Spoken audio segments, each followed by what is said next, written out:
Hello everyone, আসসালামু আলাইকুম। আজকে আপনাদের জন্য নিয়ে এসেছি আমি একটা টমেটো, অন্য জাতের একটা টমেটো গাছ।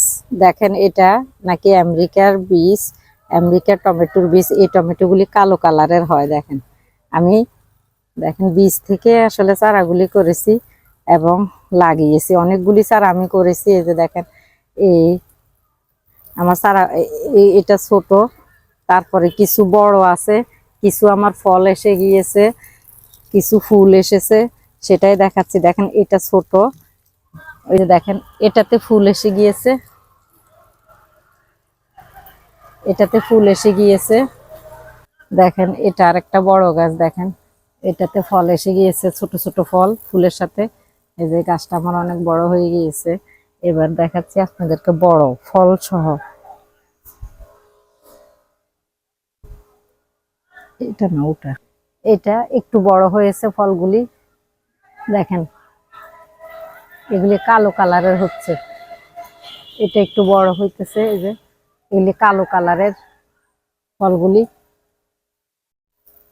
আবার কিছু ফল আমার একটু বড় হয়ে গিয়েছে, যদিও এখনো পাকা শুরু করে নাই।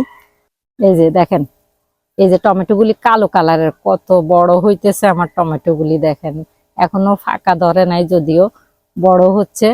দেখেন, এখন পাকলেও শুনেছি নাকি এই টমেটোগুলি কালো থাকে। আমি আসলে আর লাগাইনি, এবারই প্রথম লাগাইছি। কালো যদি হয় বা পাকে আপনাদেরকে আমি শেয়ার করব। দেখেন, এগুলি সব আমার এই কালো টমেটোর বাগান। এটা আমার সবগুলি গাছ কালো কালারের টমেটো। দেখছেন আমার এই যে টমেটো গুলি, এখানে আমি অনেকগুলি আসলে কালো টমেটো লাগিয়েছি। ধরতে শুরু করেছে, আমার কাছে অনেক আনন্দ লাগতেছে। এখন দেখা যাক পাকলে টমেটো গুলি আসলে কালো হয় কিনা, এটা আমি জানি না, এখন দেখবো। রেডি, এটা তো কালো কালার হয়েই গেছে। পাকলে ফুল নাকি কালো হয়ে যায়। আপনারা দেখতে থাকুন, আপনাদেরকে শেয়ার করব। আজকে পর্যন্ত, খোদা হাফেজ।